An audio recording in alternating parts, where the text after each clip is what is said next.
Fala pessoal, hoje nós vamos falar de teorema da energia cinética. É uma relação direta em trabalho da força resultante e transformação daquilo que a gente vai chamar de energia cinética. Tá bem? Vamos dar uma olhada na lousa e acho que isso vai ficar um pouquinho mais claro.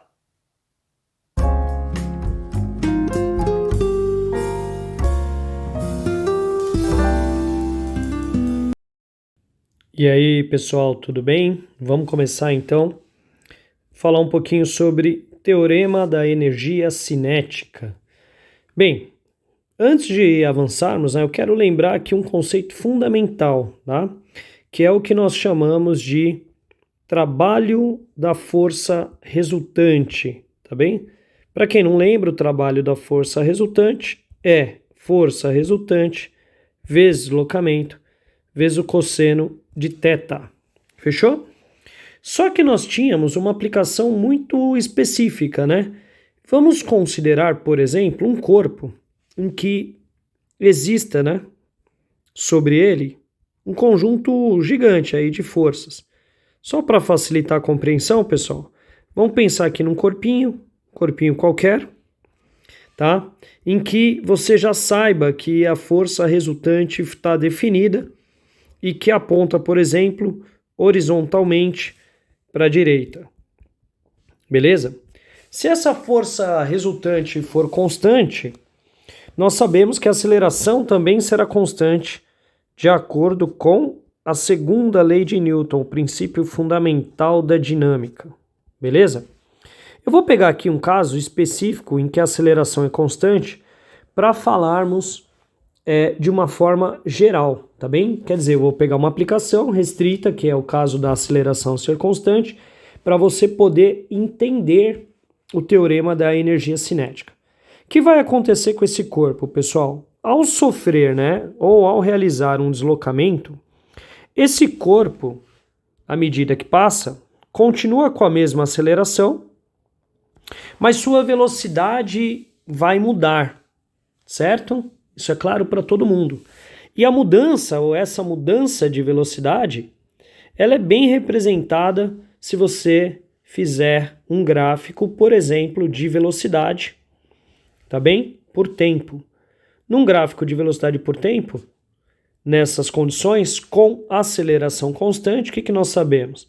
Saberemos que a velocidade vai mudar uniformemente, ou seja, nós teremos um movimento retilíneo uniformemente variado, em que aqui nós temos V0, aqui nós temos a velocidade para determinado instante. Beleza? Para quem não lembra, eu vou retomar aqui um conceito fundamental, que é o seguinte: se calcularmos a área deste gráfico, lembrando que só serve aqui para o gráfico de velocidade por tempo, então vou anotar aqui para você poder lembrar, a área ela é numericamente igual ao deslocamento. Lembrando que isso acontece no gráfico, né, de velocidade por tempo, tá bom? Então tá aqui, V por T. Belezinha? Então eu vou deixar essas duas informações aqui como pré-requisitos para esta situação. Vamos ver então o que a gente pode fazer com isso. Bom, primeiro, eu já sei que o trabalho da força resultante, então agora vamos começar aqui a desenvolver o raciocínio. O trabalho da força resultante é dado por força resultante vezes o deslocamento vezes o cosseno do ângulo formado entre os dois. Nesse nosso caso aqui, o cosseno desse ângulo vai ser 1. 1 por quê? Porque o ângulo formado entre essa força e o deslocamento é 0, o cosseno de 0 é 1. Se tiver dúvida, vamos voltar aqui na figura. Está aqui, ó, o vetor força e o vetor deslocamento. Beleza, turma? Voltando. Sendo assim, o que nós podemos falar? Podemos dizer, então, que a força resultante, para quem não lembra, é dado por massa vezes aceleração, vezes o deslocamento. Podemos abrir essa equação aqui para facilitar a nossa resolução. Então vou inclusive fazer isso agora. Posso falar assim, ó, massa vezes a aceleração, para quem não lembra, é ΔV por ΔT, vezes o deslocamento, tá bem? Só que nesse caso bem específico, vou até circular isso aqui, o nosso deslocamento vai ser dado pela área desse gráfico, tá bom? Vamos calcular? Olha lá, deslocamento. Olhando essa figura dá para ver que é um trapézio, então fica a base maior, que neste caso é o V. Lembrando, turma, as bases do trapézio são os lados paralelos entre si. Então a base maior é V, mais base menor, que é o V0, que é essa basezinha aqui.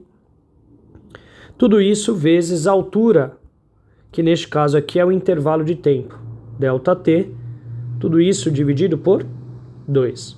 Então aqui onde você está lendo, né? Vou até circular isso aqui. Onde você está vendo ΔS, você entende que é o deslocamento. Vou colocar isso aqui, tá, pessoal?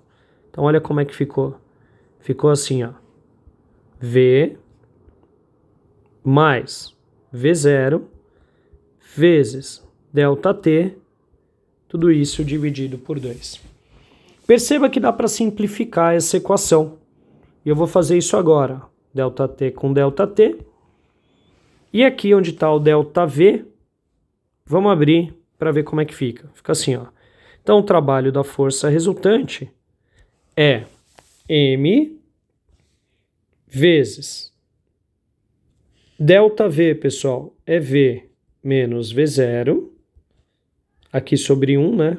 Porque você simplificou aquele ΔT, vezes V mais V0, aqui esse ΔT ficou 1 também, você simplificou, tudo isso dividido por 2. Vê se faz sentido para vocês. Eu posso reescrever essa equação assim, ó.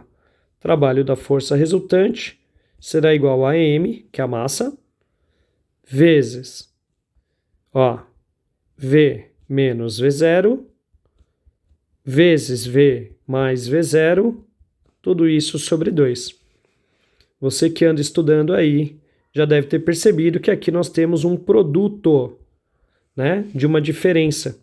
Então, como é que fica o produto da diferença? Vamos aqui para uma linha superior, ó.